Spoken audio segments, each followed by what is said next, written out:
আসসালামু আলাইকুম ওয়া রাহমাতুল্লাহি ওয়া বারাকাতুহু। আজকে আমি আপনাদেরকে এমন চারটি সময়ের কথা বলবো, এই চারটি সময়ে যদি আপনি দোয়া করতে পারেন তাহলে আপনার দোয়া কবুল করে নেওয়া হবে, আপনার দোয়া ফিরিয়ে দেওয়া হবে না। আমরা দীর্ঘদিন আল্লাহ রব্বুল আলমিনের কাছে দোয়া করে থাকি, কিন্তু আমাদের দোয়া অনেক সময় দেখা যায় যে কবুল হয় না। তো আমি বলবো, যারা আমরা দোয়া করে থাকি আল্লাহ রব্বুল আলমিনের কাছে আমাদের দোয়া কবুল হয় না, তাদের জন্য এই চারটি সময় খুবই ইম্পর্টেন্ট। আমি যেই চারটি সময়ের কথা বলবো, এই চারটি সময়ে আপনি দোয়া করে দেখেন যে ইনশাআল্লাহ আল্লাহ রব্বুল আলমিন আপনার দোয়াকে কবুল করে নেবেন। দেখুন, 1 নম্বর হলো আজান এবং ইকামতের মধ্যবর্তী যে সময়টা আছে সেই সময়ে দোয়া করা। নবীজি সাল্লাল্লাহু আলাইহি ওয়াসাল্লাম বলেছেন, আজান ও ইকামতের মধ্যবর্তী সময়ে যদি কোনো ব্যক্তি দোয়া করে তার দোয়া ফিরিয়ে দেওয়া হয় না, তার দোয়া আল্লাহ রব্বুল আলমিন কবুল করে নেন। দলিল সুনানে আবু দাউদ 521 নম্বর হাদিস, সুনানে তিরমিজি 212 নম্বর হাদিস। দ্বিতীয় হলো নবীজি সাল্লাল্লাহু আলাইহি ওয়াসাল্লাম বলেছেন যে বান্দা আল্লাহ রব্বুল আলমিনের সবচেয়ে নিকটে থাকে সেজদার সময়, মানে বান্দা সেজদা অবস্থায় আল্লাহ রব্বুল আলমিনের সবচেয়ে নিকটে থাকে। অতএব তোমরা এই সময়ে বেশি বেশি করে দোয়া করতে থাকো।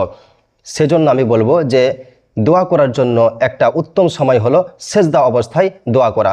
দলিল সহিহ মুসলিম 482 নম্বর হাদিসের মধ্যে এই কথা বলা হয়েছে। 3 নম্বর হলো জুমআর দিন আসর থেকে মাগরিব পর্যন্ত, মানে আসরের নামাজ হয়ে যাওয়ার পর থেকে মাগরিবের ওয়াক্ত আসার আগে পর্যন্ত যেই সময়টা আছে, এই সময়ে যদি আপনি দোয়া করেন তাহলে আপনার দোয়া কবুল করা হবে, আপনার দোয়া ফিরিয়ে দেওয়া হবে না, একথা নবীজি বলেছেন। দলিল সহিহ বুখারী 935 নম্বর হাদিস, সহিহ মুসলিম 852 নম্বর হাদিস।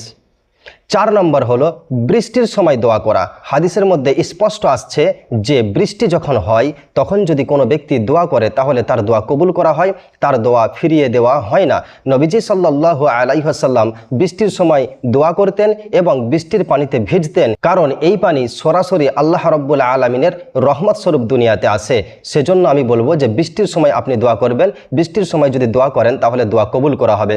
দলিল সুনানে আবু দাউদ 2540 নম্বর হাদিস। তো আমি যেই চারটি দোয়া করার সময় বলে দিলাম, আপনি যদি এই চারটি সময়ে দোয়া করতে পারেন তাহলে অবশ্যই অবশ্যই আপনার দোয়া কবুল করা হবে।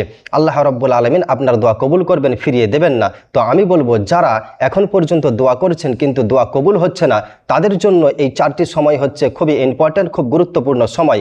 এই চারটি সময়ে আপনি দোয়া করে দেখেন, ইনশাআল্লাহু তাআলা আল্লাহ রব্বুল আলমিন আপনার দোয়া অবশ্যই কবুল করে নেবেন।